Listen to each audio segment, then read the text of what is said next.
5 tahun kurungan penjara. Yang akan bisa diberikan bersama.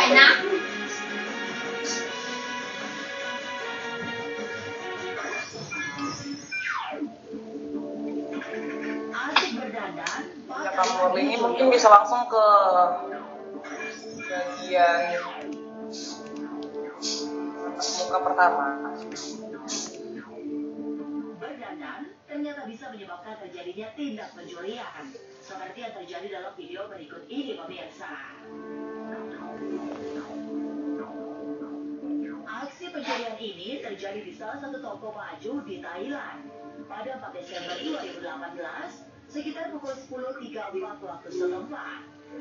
Ya, Bapak Ibu, tadi Bapak Ibu sudah belajar mandiri dengan refleksi sendiri, kemudian kita akan lanjut ke diskusi refleksi hari ini Bapak Ibu.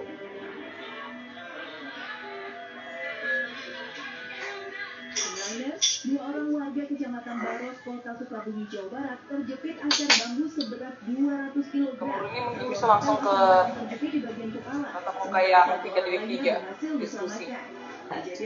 Satu orang tewas itu. Karena Bapak Ibu waktu kita cuma tinggal sekitar 30 menit lagi, jadi saya mohon bantuan keaktifan dari Bapak Ibu sekalian. Bagian bawah, kedua korban justru tertimpa akar bambu dan terjepit. Satu korban meninggal. Ya Bapak Ibu, tujuan tatap muka ini adalah berbagi refleksi diri untuk mengenali pengalaman peserta, pengalaman Bapak Ibu sekalian. Di sini ada terdapat tiga pertanyaan untuk Bapak Ibu. Saya mungkin akan memberikan kesempatan buat Bapak Ibu semuanya untuk menjawab 3 pertanyaan ini. Ada pertanyaan yang pertama, yaitu ceritakan secara singkat pengalaman belajar di masa tertentu yang dituliskan. Jadi ini adalah pertanyaan-pertanyaan dari hasil Bapak Ibu tadi refleksi, bisa Bapak Ibu ceritakan ke Bapak Ibu yang ada di. Yang kedua, yang bagian B, apa saja motivasi yang melandasi peran Anda sebagai guru. Yang ke C, apa saja kemampuan yang perlu dimiliki untuk menjalankan peran sesuai motivasi Anda sebagai guru. Ada dari Bapak Ibu yang ingin berbagi refleksi diri yang sudah tadi Bapak Ibu kerjakan di halaman LMS, bisa Bapak Ibu bagikan juga di sini. Saya berikan kesempatan buat Bapak Ibu untuk berbagi cerita. Yang pertama dulu, bagian A, ceritakan secara singkat pengalaman belajar di masa tertentu yang dituliskan di laman refleksi. Ya, Bapak Ibu saya persilakan. Tulisan tahun. Polisi yang datang ke lokasi langsung mengevakuasi korban dan membawa jenazah korban ke rumah sakit. Iya, baik Ibu Francisca, saya persilakan Ibu untuk menjawab atau menceritakan cerita singkat dari refleksi tadi, Ibu. Baik, terima kasih atas waktu yang diberikan kepada saya. Saya ingin berbagi sedikit. Pertama, pengalaman singkat saya Bapak kemarin bantu belajar ya di masa dulu saya pakai masa di tahun 1996, di mana saya menentukan satu pilihan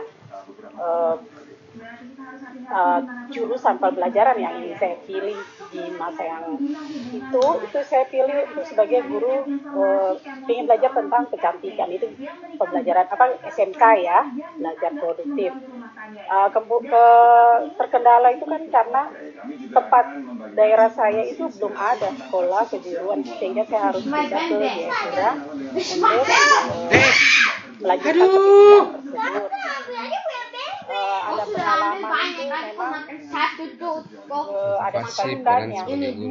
Kita belajar sesuai dengan minat yang ingin saya dapatkan.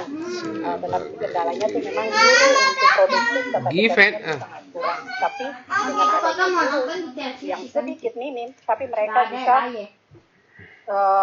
menghadapi kami siswa yang ada pada saat itu.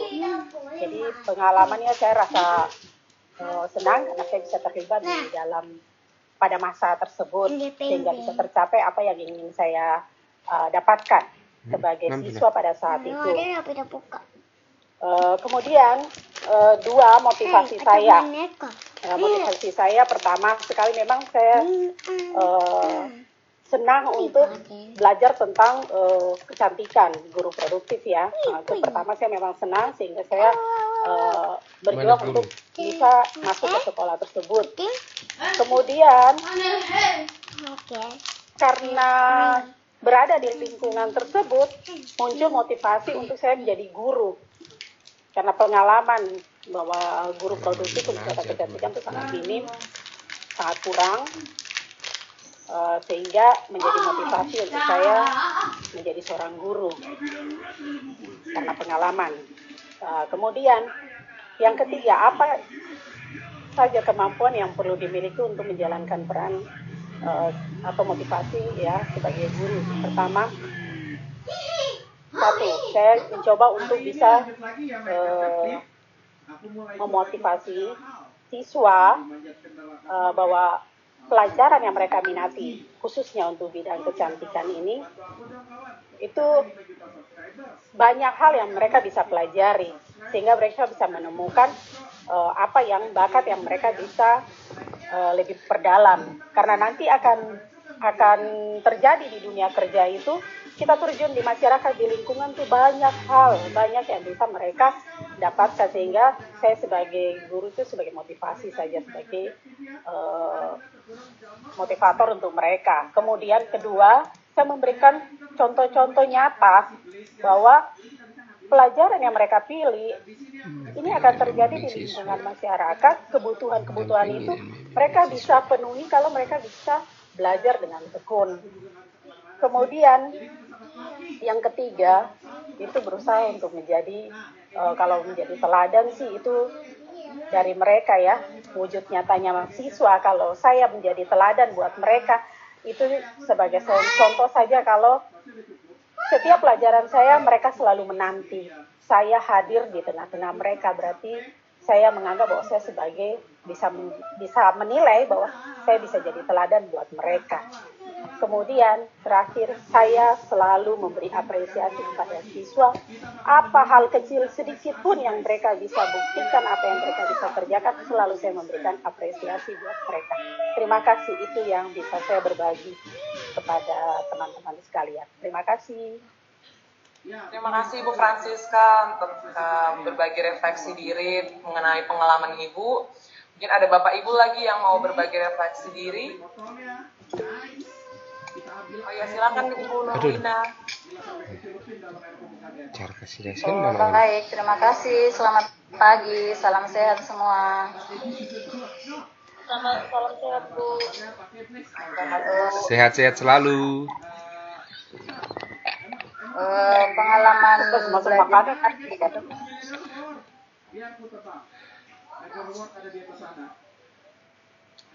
Pengalaman belajar saya sebelumnya yang saya tuliskan tadi di refleksi itu,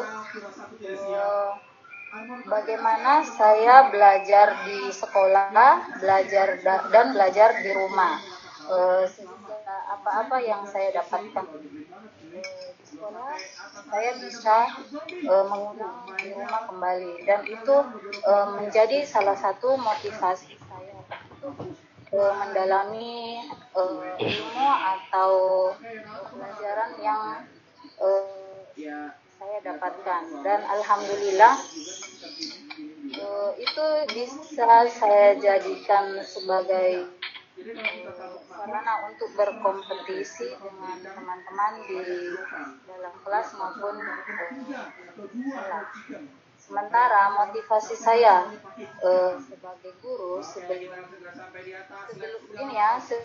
saya sebenarnya saya dulu sekolah di daerah pedalaman dan transmigrasi, di mana sangat terbatas dengan apa yang namanya ilmu.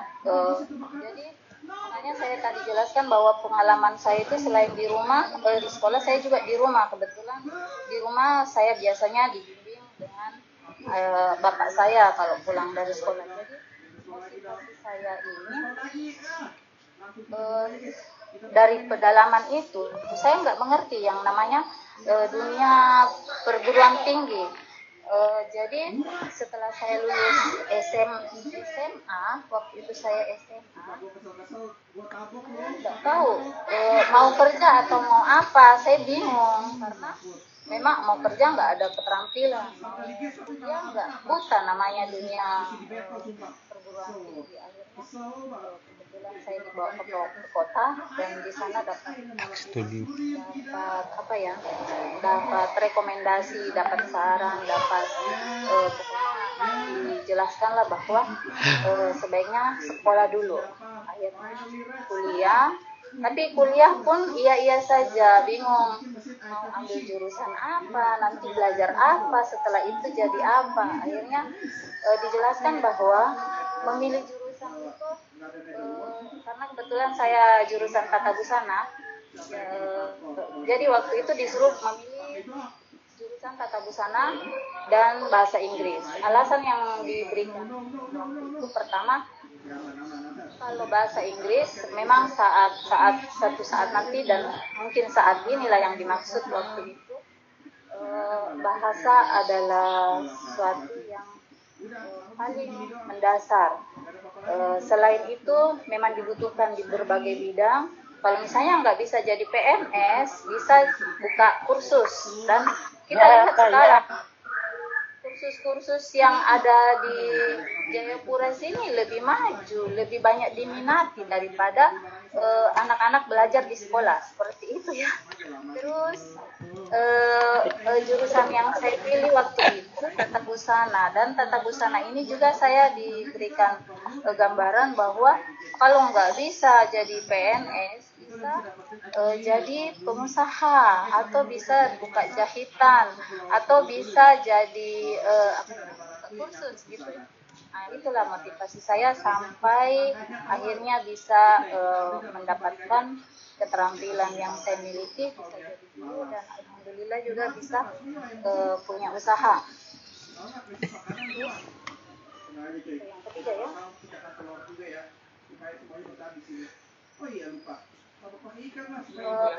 Pertama mungkin yang harus kita miliki yaitu percaya diri. Kalau kita percaya diri dan menguasai ilmu, kalau nggak ada ilmunya,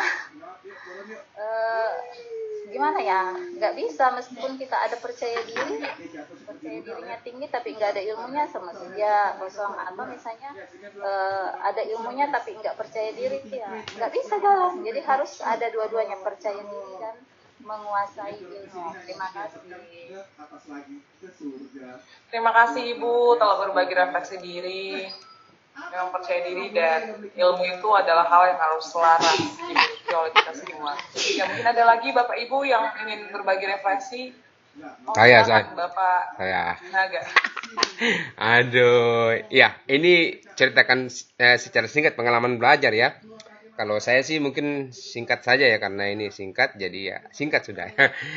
Ya, jadi waktu saya sekolah di SD tuh, saya karena SD Impres, mungkin segala sesuatu ada keterbatasan ya, tapi yang saya senang di sekolah dulu, guru-guru saya tidak habis akal dalam menuntun, membimbing kami ya, saya katakan kami karena semua, untuk supaya lebih memahami materi yang ada. Biasanya terlebih lagi guru matematika paling sering sekali bikin kami itu dalam berkelompok gitu ya. Jadi kayak macam buat kuis-kuis begitu. Jadi kayak apa ya, pakai waktu. Jadi kasih soal langsung, siapa yang dapat duluan langsung angkat tangan gitu ya. Jadi pengalaman itu yang menurut saya sangat berharga sekali. Kenapa? Di situ kami dibuat lebih aktif ya. Jadi selain lebih aktif, kami juga dipacu untuk bisa lebih dari teman kita atau kawan kita atau lawan kita di seberang ya, kelompok lain seperti begitu. Dan itu yang membuat saya sampai sekarang senang sekali, karena di situ ada diskusi juga ya. Jadi secara tidak langsung murid sebagai center point daripada pendidikan itu terjadi ya. Nah, lalu untuk motivasi yang melandasi peran sebagai guru ya, saya langsung saja itu direfleksi di 3.2, saya pilih mendampingi dan membimbing siswa ya. Selanjutnya, apa saja kemampuan yang dimiliki untuk menjalankan peran sesuai motivasi Anda sebagai guru.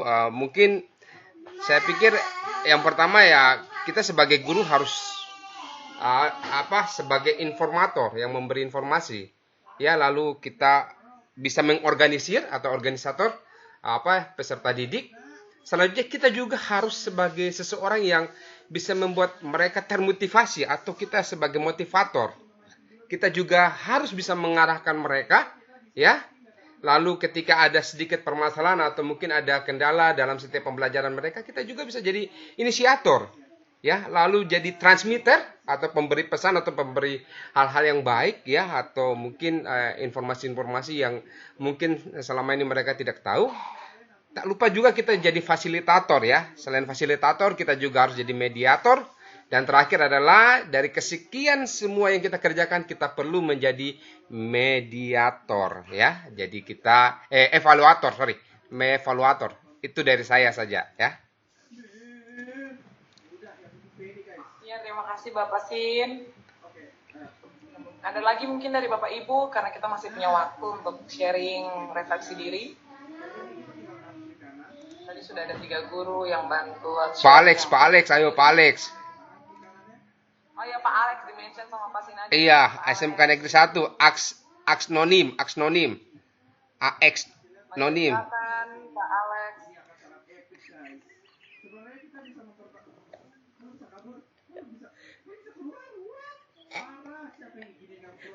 Dilarang. Nggak boleh keluar.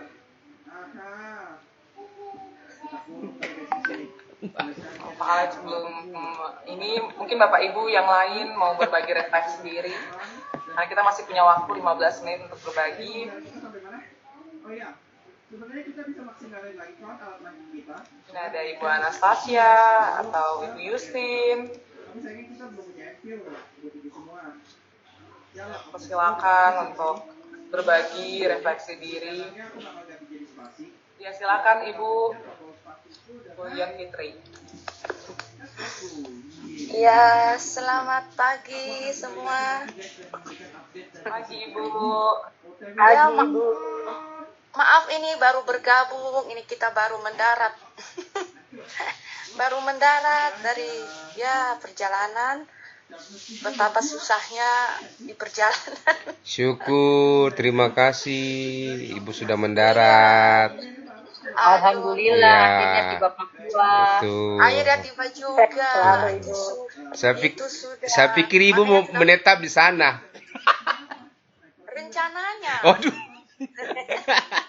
Kena lockdown nanti, Bu. Iya, tapi rupanya masih diizinkan untuk pulang. Ya, Amin. iya, jadi saya ini mohon maaf, saya belum sempat membuat tugas. Mungkin dari kemarin karena perjalanan kereta, kemudian dilanjutkan dengan pesawat. Jadi belum membuat tugas 2, 3. Mungkin saya mohon maaf kepada Mbak atau ibu-ibu fasilitator. Mungkin saya belum bisa membuat tugas. Jadi mungkin saya ingin berbagi saja ini yang menjadi motivasi ya peran saya sebagai guru. Yang mungkin kalau pengalaman saya yang lalu-lalu itu, kalau dulunya saya sekolah di mungkin di sini ada guru SMK 1 ya. Iya, saya dulu dari SMK 1 Jayapura. Di situ saya ngambil jurusan busana. Memang waktu saya belajar itu saya memang mengalami kesusahan.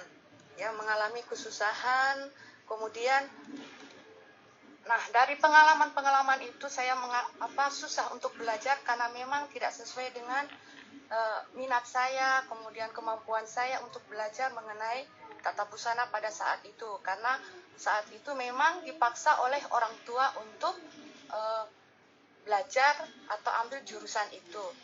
Tetapi dengan seiringnya waktu kami bisa mengatasinya, kemudian kami bisa melanjutkan, dan sekarang sebagai guru memang menyenangkan sekali Karena apa? Saya pengalaman-pengalaman yang lalu, saya ingin ada perubahan.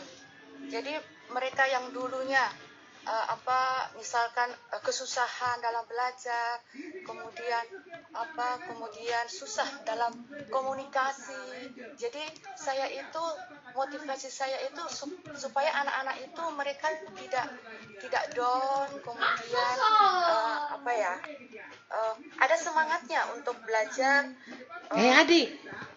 bangkit kembali. Walaupun memang di sekolah saya itu anak-anak saya, terutama saya mengajar di jurusan tekstil itu, anak-anaknya rata-rata itu di bawah, maksudnya saya katakan di bawah itu latar belakang keluarganya yang tidak sama sekali tidak mendukung, kemudian yang rata-rata orang tuanya tidak bersama mereka. Jadi saya sebagai guru itu saya kepingin sekali mereka itu berhasil. Makanya itu yang walaupun memang kadang saya kesusahan, tetapi saya semangat karena waktu saya sekolah dulu itu betapa saya susahnya. Kemudian saya tidak ada pembimbingan, tidak ada bantuan dari orang luar, tetapi karena mungkin kemampuan atau doa orang tua supaya saya itu bisa atau berhasil, makanya disitulah saya berusaha juga untuk membantu anak-anak saya yang di sekolah di SMK 5 untuk mereka semangat, tidak putus sampai di tengah jalan.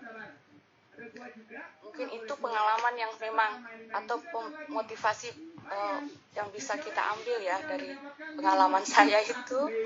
Kemudian memang kemampuan yang perlu kita miliki, memang kita harus tetap terus belajar walaupun memang saya itu memang waktu di Tata Busana, kemudian saya di SMK 5 itu saya mengajar kriya tekstil, memang ada hubungannya tapi cuma sedikit, tetapi kita memang harus tetap belajar dan belajar untuk bisa adakan perubahan. Karena memang ilmu itu harus terus kita gali ya, kita pelajari terus, memang karena kalau kita tidak belajar, mungkin kita akan di depan anak-anak itu kita akan tidak berdaya ya, karena anak-anak itu akan meremehkan kita kalau kita tidak pandai-pandai untuk kreatif untuk pembelajaran. Halo. Halo. Kakak. Halo Bu, lagi menyimak. Oh, masih dengar ya? Iya. Jadi Dengar Bu. Iya. Dengar Ibu, dengar. Ini efek dari efek dari pesan. Lanjut Bu Fitri. Kami siap mendengar Ibu. Aduh, pasti naga kangen. Ya. Itu sudah. Jadi itu ya. Memang kita sebagai guru itu memang harus siap untuk menghadapi tantangan ini, siap mengatasi segala rintangan, karena memang anak-anak didik kita memang tidak sama. Seperti yang diajarkan Ki Hajar Dewantara itu ya, memang hebat sekali, memang mereka bisa, kita sebenarnya kepingin seperti itu, cuman keadaan yang mungkin atau kondisi kita yang agak susah, tetapi saya secara pribadi berusaha untuk bisa memperbaiki setiap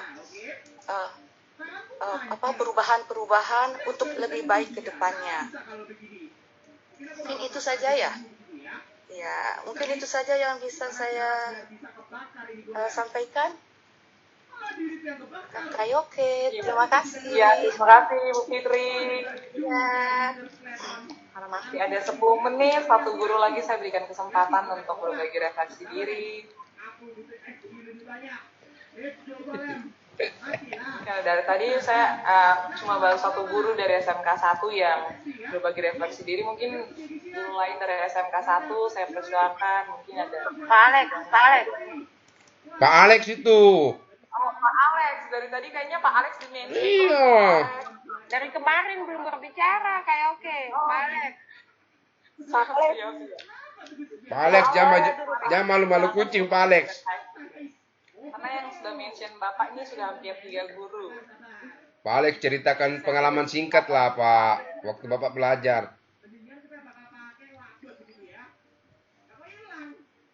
Oh, ini Bapak Alex.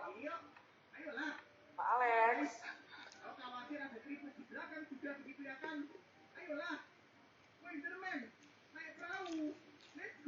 Ayo Pak Alex. Semangat Pak Alex, ayo. Kami menunggumu. Ayo Pak Alex, jangan cuma kerjakan jurnal berkontrak, ayo menjawab juga.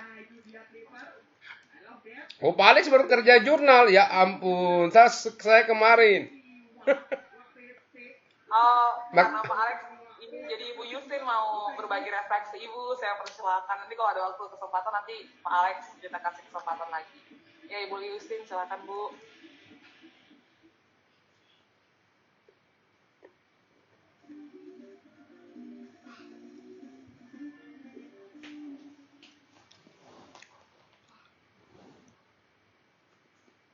Yustin. Terima kasih Kakak Yoke, maaf terlambat bergabung. Semangat Bu Yustin. Iya, jadi saya tadi memang tidak sempat kerja yang refleksi ini, tetapi nggak apa-apa. Saya secara langsung saja. Kalau refleksi belajar tentang masa dulu, saya ketika di SMA itu sangat terkesan. Kenapa saya memilih bahasa Indonesia sekarang? Karena ketika guru saya mengajar bahasa Indonesia, dulu kita rata-rata siswa itu sangat takut untuk tampil di depan, untuk bicara di depan itu sepertinya tidak punya keberanian, gitu ya. Nah, ketika itu kami dilatih oleh guru bagaimana cara menjadi seorang MC atau pembawa acara. Ketika kita mulai pertama, rasanya itu kayaknya nggak bisa bicara, tidak bisa ngomong. Tapi lama-lama dilatih, akhirnya justru kita menjadi ketagihan ketika kita sudah mulai melakukan hal tersebut. Lama-lama kayaknya ingin lagi, pertemuan berikut Ibu, kita praktek itu lagi Kak Ibu, kita praktek itu lagi Kak Ibu. Jadi semakin dilatih, semakin muncul rasa percaya diri. Nah itulah yang mendorong saya ketika saya masuk di bangku kuliah. Saya sebetulnya ingin sekali masuk di Fakultas Hukum ketika itu. Tapi masukan dari orang tua juga, kemudian dasar yang tadi itu akhirnya ya sudah saya coba untuk melanjutkan ilmu ini. Kemudian masuklah saya di bahasa dan seni mengambil di sana saya melatih ilmu ini tersebut, dan ketika terjun menjadi seorang guru, ilmu ini saya tularkan kepada siswa-siswa saya, termasuk mungkin dengan Kakak Yoke ya. Kakak Yoke berapa kali Ibu bimbing untuk tampil menjadi pidato beberapa kali ya Kakak Yoke, dan hasilnya selalu juara. Salah satu ilmu itu yang membuat saya bangga bahwa bisa menerapkan ilmu tersebut kepada siswa-siswa saya. Dan kita banyak sekali kendala yang kita hadapi ketika mengajar di sekolah. Itu salah satunya adalah siswa tidak berani untuk berbicara. Mereka punya konsep di dalam otak, dalam hati, dalam ini punya, tetapi untuk mengeluarkan itu mereka tidak pandai, tidak memiliki kecakapan itu, sehingga susah untuk berbicara. Nah itu yang memotivasi saya bagaimana caranya untuk menumbuhkan rasa diri pada seorang siswa, dan itu salah satunya sudah berada di Kakak Yoke. Ilmu itu sudah Ibu terapkan ya Kakak Yoke ya. Mungkin itu saja sekedar berbagi dari saya. Terima kasih. Iya, terima kasih Ibu. masa di sini, Pak. Ini masih ada 5 menit, mungkin Pak Alex mau sharing Pak. Gambar bukan? Oke, gak dapat XP cuy. Susah gak dapat XP. Kira-kira benar-benar tidak berguna selain dia cuma tukar-tukar dengan hidupnya yang Pak Alex, mungkin Pak Alex mau sharing, masih ada waktu untuk bisa sharing. Dan kalau kita bakar-bakar, terus kita juga mendapatkan XP yang wangi-wangi. Kalau aku makan daging zombie keracunan gak ya? Keracunan. Iya, silakan Pak Alex. Banyak banget di sini creeper. Tapi sepertinya mereka sudah berdamai dengan diriku. Kalau begitu mungkin aku bakal serang dia secara diam-diam. Kita bakal jadi impostor ya guys ya. Dan teman-temannya sudah tahu. Sudah mengejar petunjuk dia toh. Sabar-sabar. Jangan sampai dirimu meledak creeper. Aku butuh. Astaga, malah meledak dong. Ya udah enggak masalah. Lanjut lagi guys. Apakah petunjuk dia toh bisa Pak Alex suaranya belum dengar Pak Alex. Tadi kan mati tuh. Nah, hati-hati. Bentar lagi kita bakal berubah petunjuk dia toh. Let's go. Koal wangi-wangi. Ini adalah simulator untuk memanjul koal guys. Kita bakal ambil semuanya untuk berubah menjadi wither sekali lagi. Hahaha. Aku adalah makhluk terkuat di antara yang terkuat. Sebetulnya itu bisa main untuk cari diamond dengan menggunakan Minecraft yang seperti kemarin. Astaga, susah juga ya. Badanku besar teman-teman. Tapi di Pak Alex sudah open mic tapi suaranya belum kedengaran Pak. Aim lagi. Sedih sekali di yang satu ini. Sabar guys. Ya udahlah. Balik lagi. Mining koal yang sangat-sangat wangi, yang sangat-sangat berharga daripada diamond. Wither makan apel. Lucu kan? Pada pertama kalinya kalian kan? Kayak oke, ini apa Pak Alex? Laptop mic-nya mungkin terganggu jadi nggak bisa kedengaran suara. Oh iya Kita satu ruangan yang lagi duduk satu ruangan tapi nggak masuk di laptop ya suaranya. Siap Ibu. Oke, karena sudah 2 menit, tidak apa-apa nanti Bapak Alex kita berikan kesempatan di sesi tatap muka yang kedua. Bapak Ibu karena tersisa 2 menit, saya mau ajak Bapak Ibu untuk foto bersama. Mungkin kamu ini bisa berhenti untuk share screen dulu, kita foto bersama. Ya.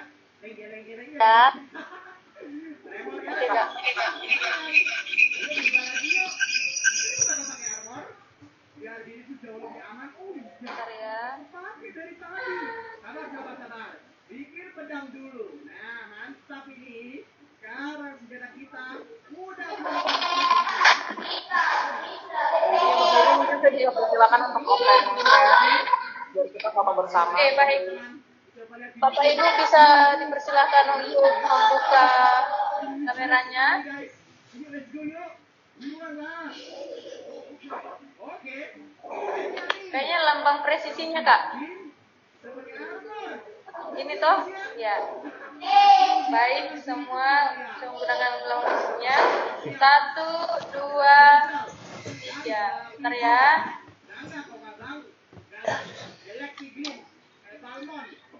Oke, sekali lagi ya Bapak Ibu. 1. Kita wajah senyum. 1, 2, 3. Terima kasih Bapak Ibu. Udah Kak? Iya Bapak Ibu, saya informasi sedikit lagi. Saya kasih informasi dulu buat Bapak Ibu. Setelah tatap muka ini, Bapak Ibu akan belajar mandiri lagi selama 1 jam. Nanti akan dikasih informasi ke dalam grup oleh fasilitatornya. Setelah belajar mandiri selama 1 jam, Bapak Ibu dipersilakan untuk istirahat. Nanti kita akan ketemu lagi di tatap muka yang kedua jam 1:30, 13.30 sampai dengan 14.15. Nanti linknya akan dibagikan oleh para fasilitator Bapak Ibu. Jadi biasanya Bapak Ibu belajar mandiri dan istirahat dulu. Nanti kita ketemu lagi jam 1:30 atau jam 13.30. Ibu dipersilakan untuk belajar mandiri. Terima kasih Bapak Ibu sudah